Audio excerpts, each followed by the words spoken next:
Rabotai, avec la permission d'Hachem, dans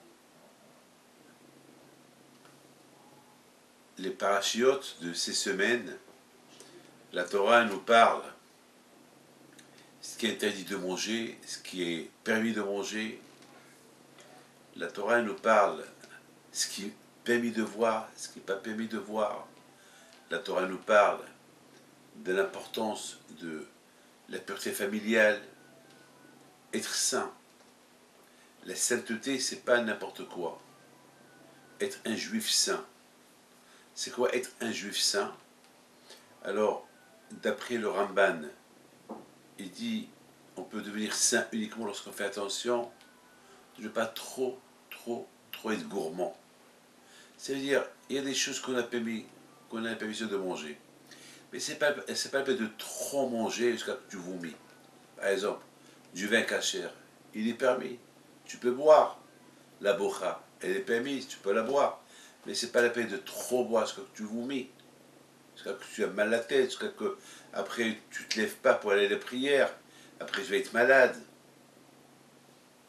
Voilà, c'est Kadesh Atzmach Bemotala. Il faut te sanctifier, il faut être saint, il faut devenir saint, même des choses que tu as le droit de manger, que tu as le droit de faire, et tu abrèges. Tu n'es pas gourmand, tu ne prends pas beaucoup. Voilà. Ça, c'est la sainteté. Vous savez, on dit, Ezeo Gibor, c'est qui le fort? C'est celui qui maîtrise sans le Yetzara qui veut le dominer. Il y a les envies.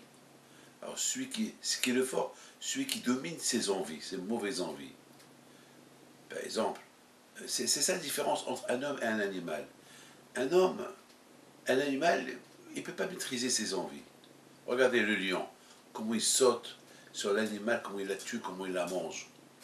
Regardez le serpent, comment il avale la souris, comment il avale le lapin, il avale tous les os. Le juif, l'être humain, il ne doit pas être comme ça. L'être humain, il doit être un gentleman. Même prendre des vacances. Il faut savoir qu'il y a des vacances cachères. Il y a des vacances qui ne sont pas cachères. Alors il faut choisir les vacances cachères. Alors maintenant, il se peut que tu vas prendre des vacances cachères. Et avec les vacances cachères, tu risques même de t'ennuyer. Si dans les vacances cachères, il n'y a pas un peu d'étude de Torah, s'il n'y a pas la prière, comme quelqu'un qui vient chez moi, il était tout bronzé, et il me dit qu'il avait ras-le-bol pendant la fête de Pessah. Il était bronzé bien et il dit qu'il a ras-le-bol. Alors j'ai posé la question, j'ai dit pourquoi tu as ras-le-bol? Quelle est la raison? Il me dit, je lui dis mais attends, d'après ton visage, tu es bien, tu es bronzé, tu as l'air de ne pas t'ennuyer, tu t'es bien reposé. Pourquoi tu t'es ennuyé? En plus, Pessah, c'est les Sdarim, Pessah, c'est la fête, on mange, on se repose. Et en plus, il dit, il s'ennuyait. Je dis, bon, certainement que tu n'as pas étudié la Torah. Il n'y a que la Torah qui ne te donne pas l'envie de t'ennuyer. Il n'y a que une bonne prière et ne te donne pas l'envie de t'ennuyer. Et c'est ça, Rabotai, ce que les parachutes de ces semaines-là, ils nous parlent. Comment vivre? Qu'est-ce qu'il faut manger? Qu'est-ce qu'il ne faut pas manger? Qu'est-ce qu'il faut faire? Qu'est-ce qu'il ne faut pas faire?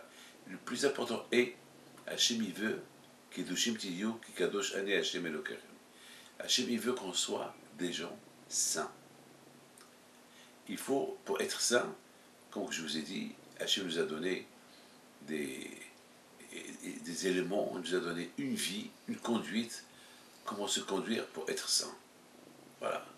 Et il faut être saint même dans le dibour, dans la façon de parler, il faut être saint même dans la façon de penser, il faut être saint aussi dans la façon de tes actions. Il y a un monsieur qui me raconte hier, un monsieur religieux, hein, très religieux,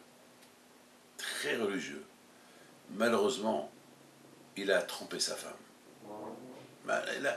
Il s'est fait passer, il est parti, il a fait une bêtise, une grave bêtise. Et puis, sa femme, elle veut le divorcer. Je l'ai Je l'ai convoqué. Il vient, il pleure. Il me dit, c'est vrai, j'ai fait, j'ai fait, j'ai fait. Et tout cela, pourquoi? Je dis, pourquoi tu as fait tout ça? Il me dit, je sais pas, le soir, je rentre à la maison, bon, voilà, je travaille, et parfois je veux me décontracter un peu, ben, je vois un film, et j'y ai, tu vois un film, et après le film, ta femme elle dort, tout le monde dort, qu'est-ce que tu fais après? Et malheureusement, je tourne à autre chose, je vois autre chose. Et parce qu'il a vu autre chose, donc ça l'a emmené à faire autre chose avec une autre femme. Voilà, c'est ça, c'est ça. Alors, regardez, lui-même ne comprend pas comment il est tombé. Je vous donne parole d'honneur. Il pleurait les larmes, il versait des larmes devant sa femme. Il dit, je ne sais pas ce qui m'est arrivé. C'est pas trop de savoir ce qui est arrivé. C'est facile. Lorsqu'on commence à dégraisser, on tombe. Lorsqu'on étudie pas la Torah, ça y est. Lorsqu'on voit des choses qu'on n'a pas le droit de voir, ces choses-là vont t'emmener à voir autre chose. D'une chose à l'autre jusqu'à que tu passes à l'acte. Tu passes à une action avec une autre femme, que Dieu préserve. Et après, qui sait? Qu'est-ce qui peut arriver? Mais tant qu'il s'est réveillé, bon, bon j'espère que sa femme va lui pardonner. Donc, c'est la Torah, il nous donne des, des conseils comment vivre. C'est pas que la Torah est venue priver de vivre. Le contraire. Et le contraire, elle veut te donner l'occasion de bien vivre. Moi, regardez-moi David Pinto. Ben, je suis heureux et bien dans ma peau. Très bien. Je fais attention. Je maîtrise mes yeux, je maîtrise ma bouche, je maîtrise mes oreilles. Et ben, je suis le maître de moi-même. Et être le maître de toi-même, c'est un travail. Déjà, il faut croire en Dieu. Et il y a un travail à faire. Il ne faut pas que... Et surtout, il ne faut pas tomber dans le piège d'être hypocrite. Que tu montres à tout le monde que tu es saint, que tu es bien, et après, tu fais n'importe quoi en cachette. C'est la raison pourquoi la Torah te dit que Dieu soyez saint et ne croyez pas que je ne vous vois pas, qui est né Hachem et le Kachem. Moi, je sais si vraiment vous êtes saint ou pas. Je sais ce que vous faites. Donc, il y a beaucoup de manières comment se sanctifier. Dans la tête, dans la pensée, dans l'action, dans la façon de vivre, même lorsque tu es seul à la maison, qu'il n'y a personne qui te voit. Ça aussi. Parce qu'il y a beaucoup de gens qui voyagent aux Indes, ils voyagent en Chine pour les affaires. Là-bas, il n'y a personne. Ils vont aller dans des villages pour le travail que personne ne les voit. Et là-bas, il y a beaucoup de tentations. Là-bas, il y a beaucoup de pays où il y a vraiment beaucoup de tentations. Donc, si le monsieur, il fait attention chez lui, même lorsqu'il est loin de chez lui, il va faire attention. Il va savoir se maîtriser son dominant, son Yitzhara qui veut le dominer. Mais si, même chez lui, il vit hypocritement, ou entre lui soi-même, il vit hypocritement, il montre qu'il est bien, il n'est pas bien, donc là où il sera, il tombera. Si déjà il vit hypocritement, là où tout le monde le connaît, donc là où personne ne le connaît, il va faire n'importe quoi. Mes amis, la Torah, elle nous donne des conseils, qu'est-ce qu'il faut manger. Même dans le manger, il y a comment l'être humain il peut se sanctifier, même la façon d'agir, de manger, penser, réfléchir. Et c'est ça, mes amis, la Torah nous parle d'une femme nida, la toucher, quand on l'a toucher, quand on n'a pas le droit de la toucher. Donc il y a des halakhot. Beaucoup des fois, ça peut arriver que la femme, elle croit qu'elle est nida, et elle n'est pas nida. Il faut qu'elle va voir le rabbin et lui montre. Et le rabbin, lui, qui a l'expérience de savoir si c'est le sang qui vient d'elle-même ou c'est le sang qui ne vient pas d'elle. Il sait, le rabbin il connaît les couleurs. Lui, il sait. Donc, pour vous dire que Dieu préserve, la Torah, elle est logique. La Torah, c'est une logique. Mes amis, nous avons passé la Iloula de Rabbi Shimon Bar Yochai. Vous savez très bien que la vie de Rabbi Shimon Bar Yochai, réfléchissez un peu, il est resté 13 ans dans une grotte. 13 ans dans une grotte. C'est de la folie. Et pendant 13 ans, ils ont mangé que il y a, il y a un ruisseau d'eau qui est sorti de là-bas, ils buvaient de l'eau de là-bas. Certainement, ils faisaient le mikvé, je ne sais pas comment, j'ai pas vu s'il y a eu un miracle où il y avait là-bas mikvé pour se purifier. Je ne sais pas, Rabotaï, je ne peux même pas imaginer 2 personnes enfermées dans une grotte. Bon, il n'y avait ni salon, ni lumière, il n'y avait rien, ni table, ni chaise, rien. Et un caroubier, un arbre qui a poussé, ils ont vécu de cet arbre-là. Voilà ce qu'ils ont mangé. Et combien on peut manger des carubes? Vous connaissez les carubes, comment ils sont? Ils sont durs. Il y a des noyaux dedans qui sont très durs. Je sais pas, je comprends pas. Je ne comprends pas. 2 êtres humains pendant 13 ans vivent de cette manière, je comprends pas. Et c'est ça qui a fait d'eux des grands tzadikim. Alors vraiment là-bas, ils n'avaient pas avec qui parler. Ils parlaient qu'entre eux, avec le bon Dieu, c'est tout. Il n'y avait rien du tout. Il n'y avait rien à voir, rien à manger. Il n'y avait rien du tout. Et c'est là-bas qu'ils se sont sanctifiés. On n'a aucune notion. On n'a aucune notion. Ceux qui sont devenus là-bas, 13 ans, c'est de la folie, c'est inimaginable. C'est pour cela, c'est Shimon Bar Yochai, son fils s'appelle Hazar, et Rabbi Meir Baal HaNes, c'est 3 grandes tzadikim que jusqu'à maintenant parle d'eux. Alors d'un côté, Rabbi Shimon Bar Yochai, de l'autre côté, Rabbi Meir Baal HaNes. Mais celui qui est le plus fameux, populaire, c'est Rabbi Shimon Bar Yochai. Et avec lui aussi Rabbi Elazar, son fils. Vous voyez ici 3 géants de la génération que le monde entier parle d'eux. Ils font trembler le monde. Vous avez vu un tzaddik comme Rabbi Shimon Bar Yochai qui a autant de pèlerins par an. C'est inimaginable.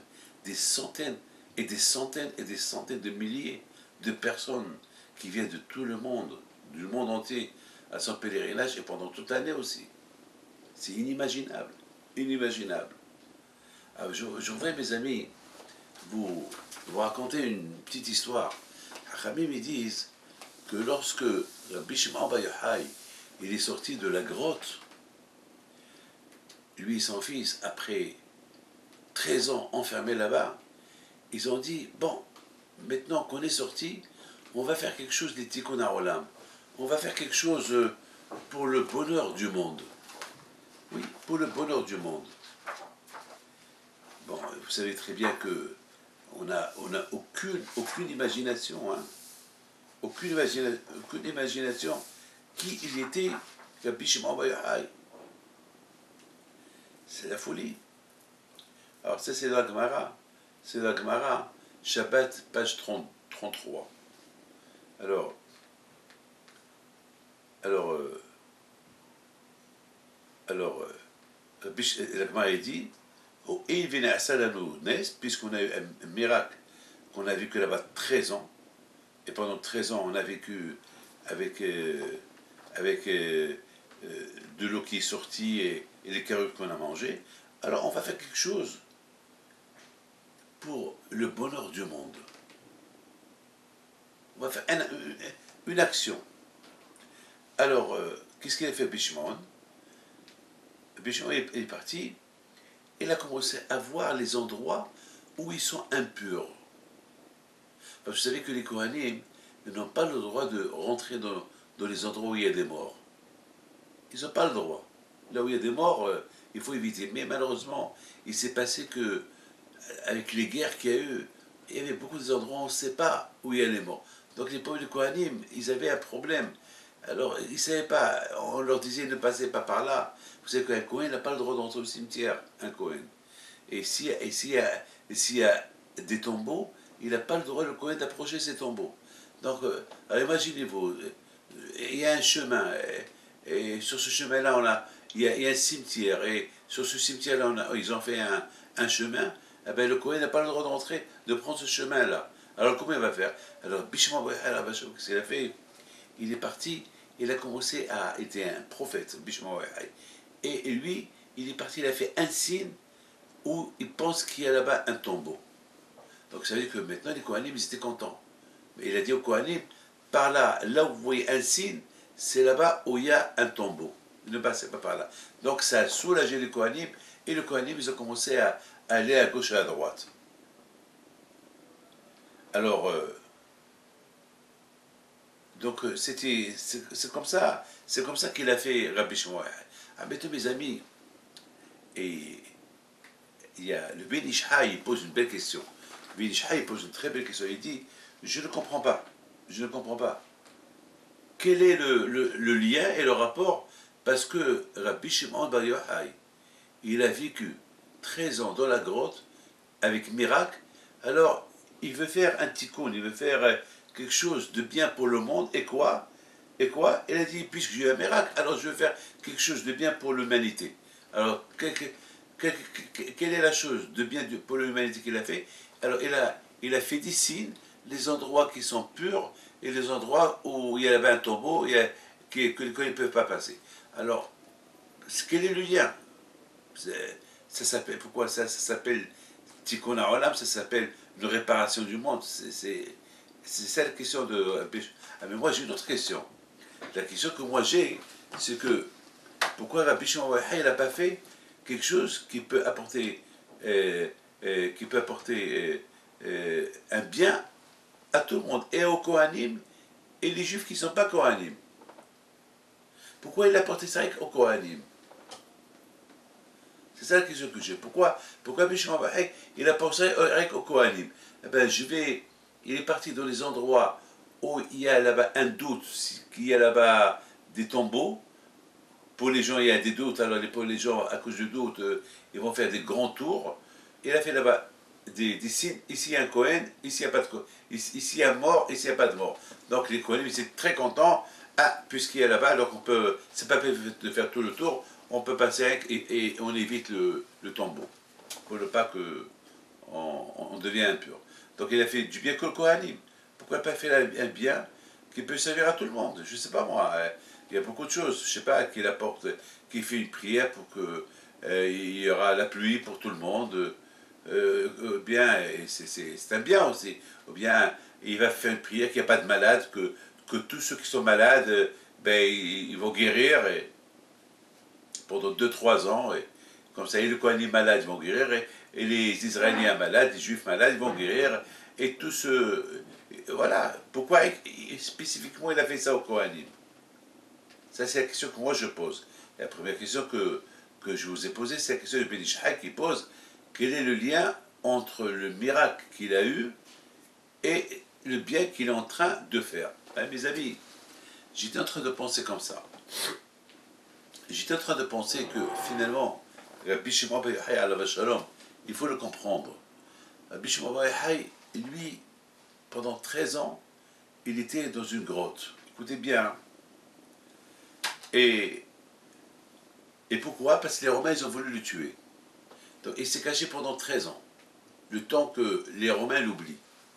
Parce qu'il a disparu. Pendant 13 ans, on ne sait pas où est-ce qu'il est. Donc pendant 13 ans, pour Rabbi Shimon Bar Yochai a disparu de la circulation, on ne sait pas. Les Romains, ils cherchent. Chaque fois, ils vont essayer de le piéger chez lui à la maison, mais ils ont vu que jamais il approche la maison. Il n'approche pas 100%, ils ont fait des détectives, ils ont envoyé parce que vraiment, ils étaient en colère contre Rabbi Shimon Bar Yochai, ils ont voulu vraiment ils ont voulu à mourir, ils ont voulu le tuer. Comme qu'ils ont tué son maître, Rabbi Akiva. Et comme qu'ils ont tué Rabbi Tarfon, comme qu'ils ont tué les 10 grandes tzadikim, ils ont voulu tuer Rabbi Shimon Bar Yochai. Donc, le Rabbi Shimon Bar Yochai a disparu de la circulation jusqu'à qu'il est passé à l'oubli. Après 12 ans, il est passé à l'oubli, et bon, puisqu'il est passé à l'oubli. Mais maintenant, pendant ces 12 ans-là, écoutez bien, qu'il était caché, le monde sentait son absence. Le monde sentait son absence. Il n'était pas présent. Vous savez, mes amis, il y a une différence lorsque un rabbin qu'on aime, on le voit tout le temps, et soudainement on ne le voit plus. Ça laisse un vide. La présence d'un rabbin, elle remplit le vide. Et lorsque le rabbin n'est pas là, ça laisse un vide. Donc, ça a laissé un vide. Donc, Rabbi Shimon Bar Yochai alav shalom, après 13 ans qu'il n'était pas avec eux, il a compris que il a compris que son absence, il a apporté. Vous savez très bien que lorsqu'on voit un rabbin, on lui demande le bracha. Lorsqu'on voit un rabbin, qu'il est tzaddik, ben le fait qu'on le voit, alors il nous donne la joie. Bébête, hein. Par exemple, moi, je donnerais tout pour voir mes rabbins qui sont morts. Vous savez, les voir, c'est une joie. C'est une joie. Je donnerais n'importe quoi pour revoir mes rabbins chez qui j'ai étudié la Torah. Malheureusement, ils ne sont pas là. Qu'est-ce que je donnerais pour revoir Rav Shach, Rav Mordechai Eliyahu, Rav Belo Gershon Livman, Rav Shammai, Rav Chaim Shmuel Lopian, Rav Eliashiv, באמת, Baba Saleh, alav shalom, באמת, ils ne sont pas là. Il y a une différence que lorsqu'on les voit, ah, ils sont là. Même si on ne les voit pas tout le temps, mais on sent leur présence. Donc, Rabbi Shimon Bar Yochai, alav shalom, il a compris que son absence, il a apporté un malaise. Ça veut dire, alors, Rabbi Shimon Bar Yochai, alav shalom, il dit, bon, et même que j'ai apporté, il y a eu un malaise par son absence, il n'a pas été puni. Et le contraire, il y a eu un miracle, et un arbre est sorti, et l'eau est sortie, et il a vécu avec ça pendant 13 ans. Donc quelque part, il dit, Baruch Hashem, j'ai eu un miracle, j'aurais pu être quelque part puni par rapport à mon absence, que j'ai apporté un peu de malaise à mes amis, à ma famille, à tous les gens qui nous connaissent. Mais Baruch Hashem, malgré tout, alors il faut que je fasse quelque chose pour apporter un peu de joie et de bonheur. C'est comme récompenser mon absence, récompenser le malaise que j'ai créé par mon absence. Et que malgré avec tout ça, j'ai eu un miracle. Parce que beaucoup de fois, que Dieu préserve le miracle, il peut ne pas avoir lieu parce qu'on a commis quelque chose de ne pas bien. Et malgré tout, on voit que Rabbi Shimon Bar Yochai dit, j'ai pas été puni par mon absence. Alors je vais faire quelque chose qui va apporter un peu de la joie à tout le monde. Et la meilleure chose, la meilleure joie que peut être, c'est, il a pensé, faire du bien au Kohanim. Parce que finalement, n'oubliez pas une chose. Vous savez, un endroit où il y a un tombeau, ça apporte du bien à tout le monde.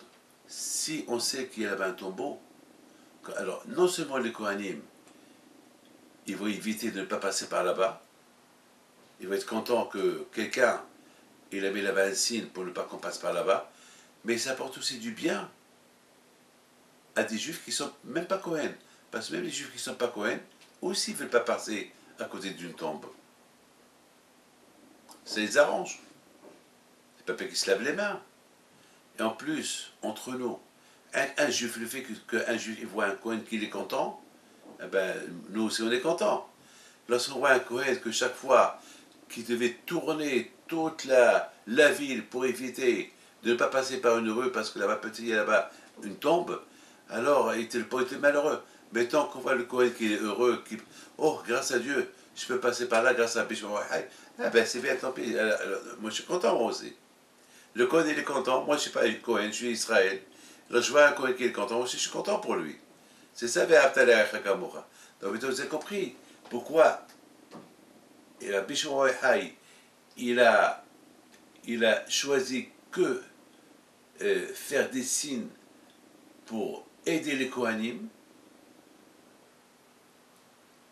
que les Kohanim, pourquoi? Parce que pour leur apporter de la joie. Et quel est le lien de ce qu'il a fait par rapport au miracle qui lui est arrivé? Le lien, il est que ce que, étant donné que lui, il a apporté par son absence, il a apporté une tristesse dans le cœur de chacun qui ne le voit plus, maintenant, il apporte la joie.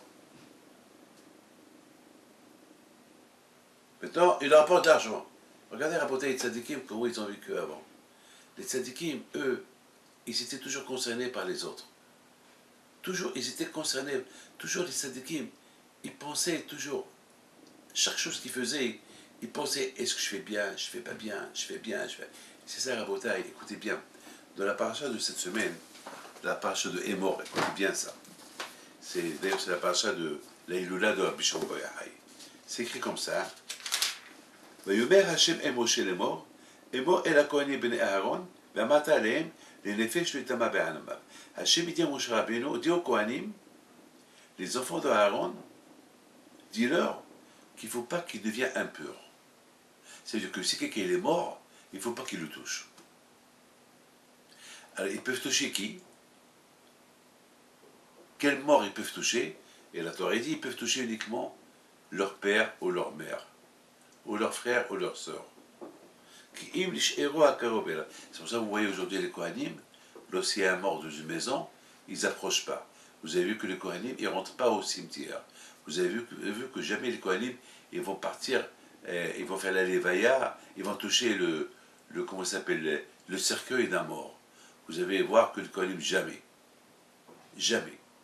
Pourquoi? Parce que la Torah, elle dit que le Kohen, il est pur. Le Kohen, il doit rester toute sa vie pur. C'est une loi.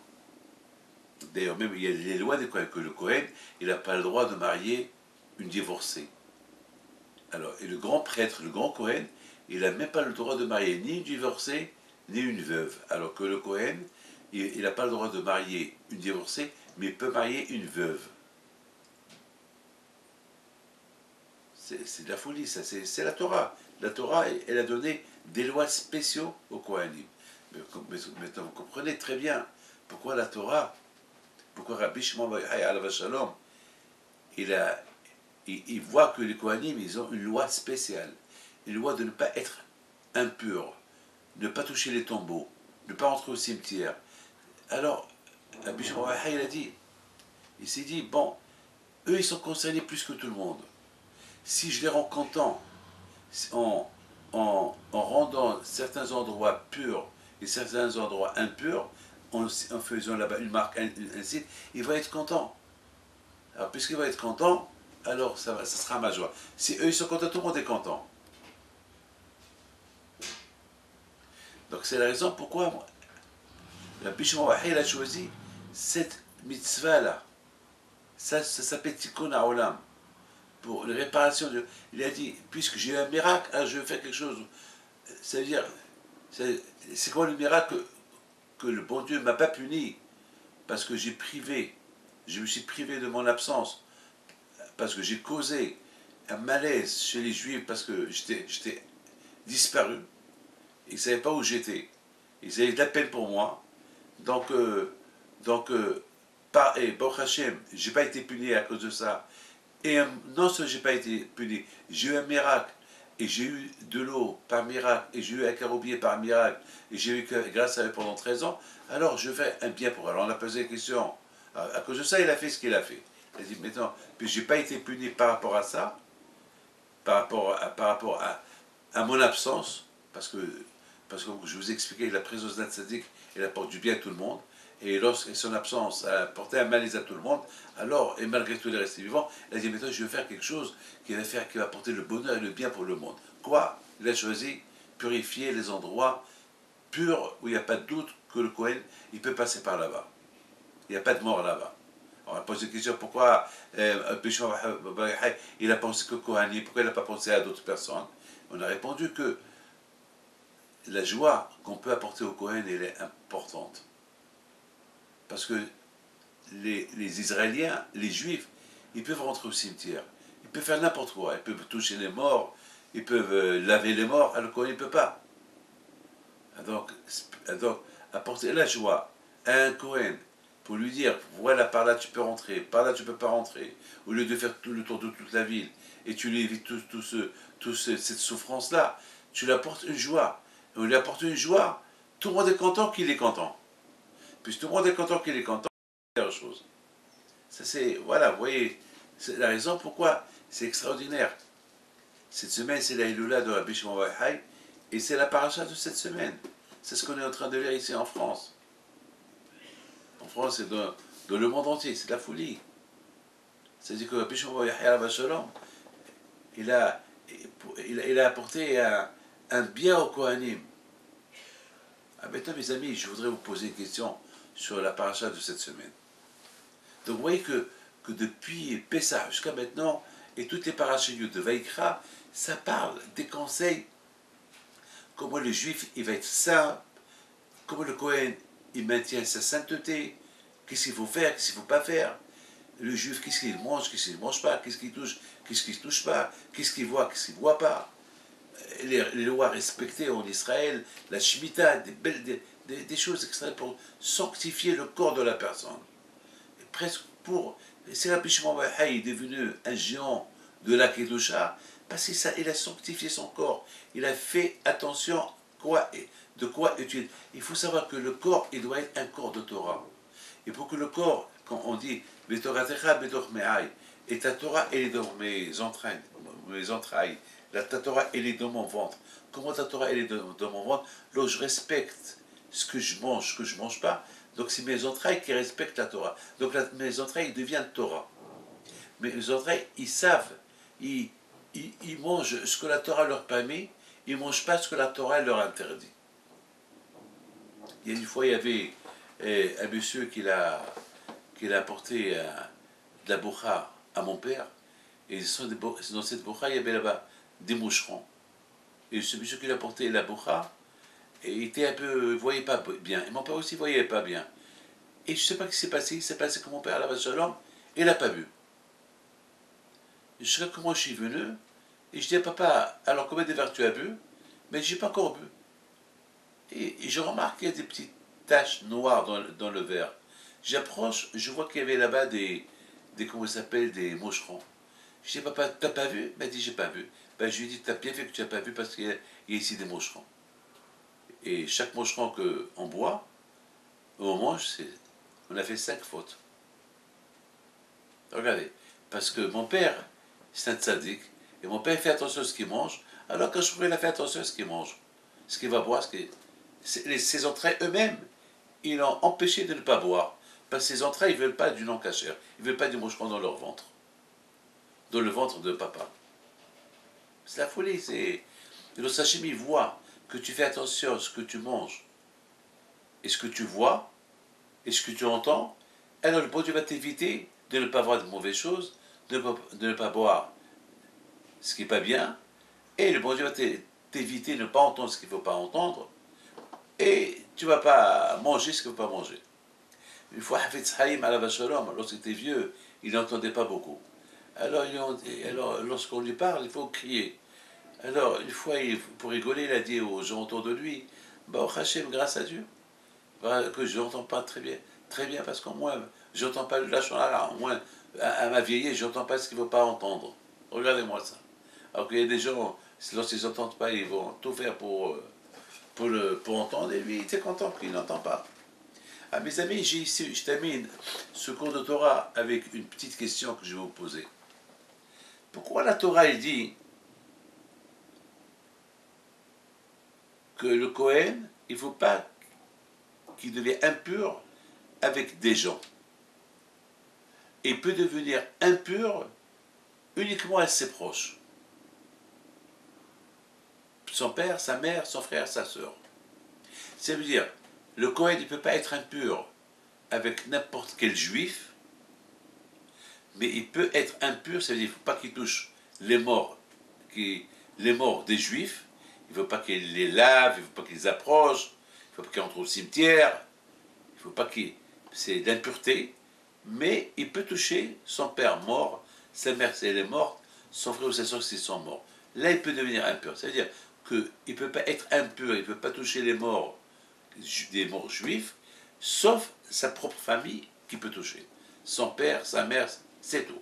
À part eux, il n'a pas le droit de toucher aucun mort juif. Alors moi, je me suis posé une question. La question que je me suis posée, pourquoi la Torah ne dit pas simplement que le Cohen, il peut être impur uniquement pour son père et sa mère et son frère et sa sœur.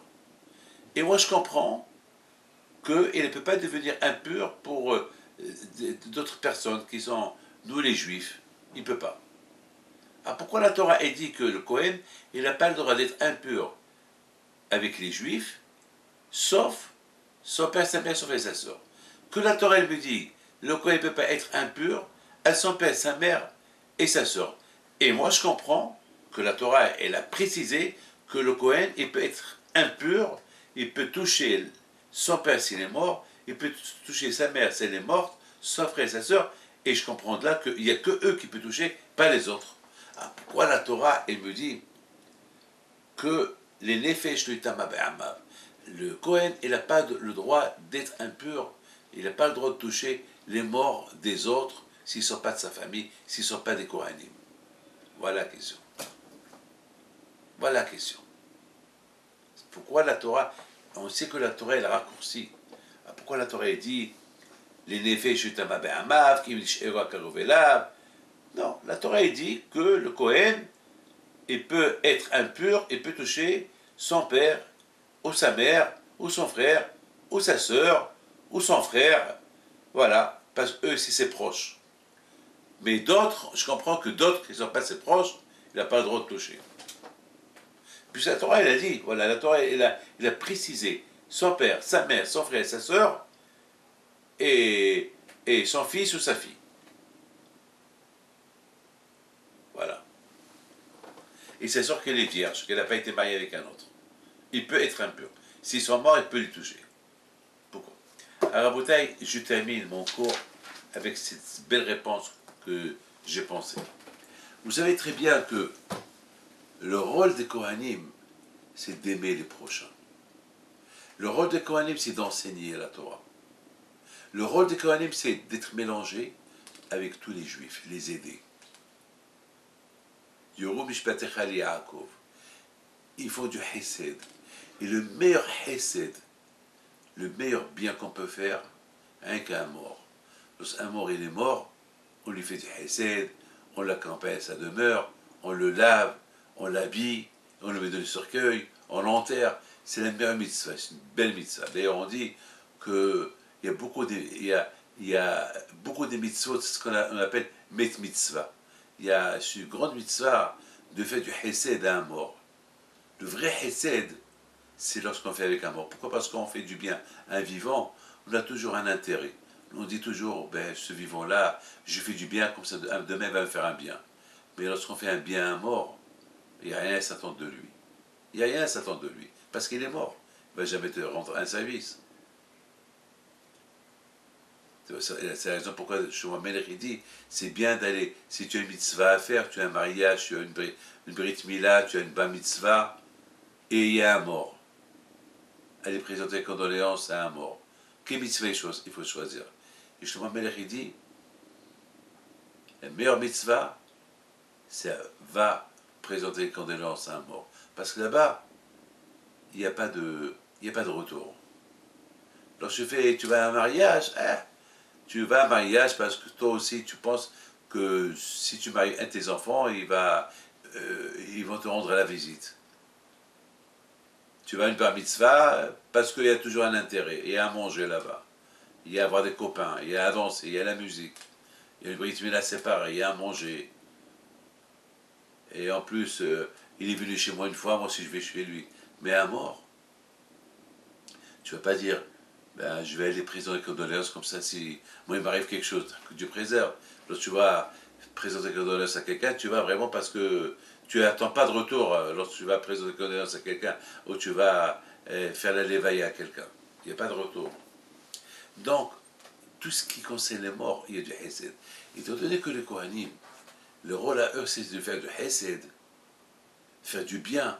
On aurait pu croire que tous les Juifs, c'est la famille des Kohanim. C'est vrai, la Torah, elle te dit que le Kohen, il peut être impur uniquement à son père et à sa mère, son frère, sa sœur et ses enfants, et pas à d'autres, mais peut dire, oui, mais celui-là, je le considère comme mon père. C'est vrai, il s'appelle Yaakov Ohayom, il s'appelle Yaakov, Biton. Mais il est comme mon père. Alors je peux être impur pour lui. Elle vient la Torah et te dit non. Il est comme ton père, mais il n'est pas ton père. Il est comme ta famille, mais il n'est pas ta famille. C'est la raison pourquoi la Torah dit les nefesh et tamabéamab, que le Kohen, il n'a pas le droit de être impur pour n'importe quel juif qui meurt. Pourquoi? Parce que c'est pas de sa famille. Mais il est comme ma famille parce que je l'aime. Non, c'est pas ton père. Il n'y a que à ton père biologique, s'il meurt, à lui seul tu peux être impur. Vous voyez mes amis, la Torah est trop logique. La Torah est extraordinaire. Parce que la Torah d'un côté elle veut que les juifs ils doivent être arrivés et baisés. Qu'on doit aimer le prochain, on doit s'adorer, on doit s'aimer, on doit aider. Donc on va dire celui-là, alors un Cohen qui voit un juif qui est mort, et qui l'aide, il l'aime beaucoup, ben je le considère comme mon frère.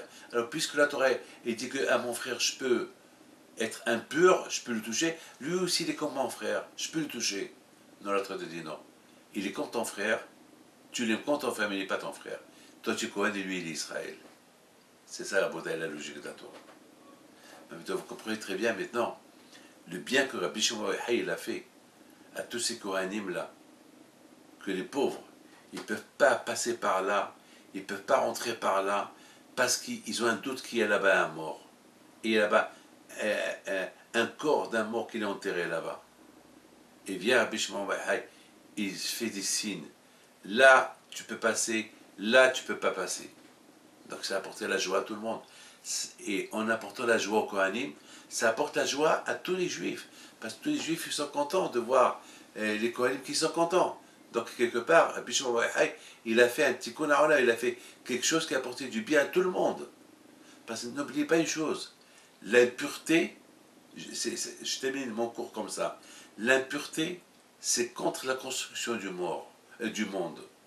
Donc quelque part, Rabbi Shimon Bar Yochai, il a apporté un tikkun, il a apporté un service à tout le monde, et aux Juifs et aux Kohanim.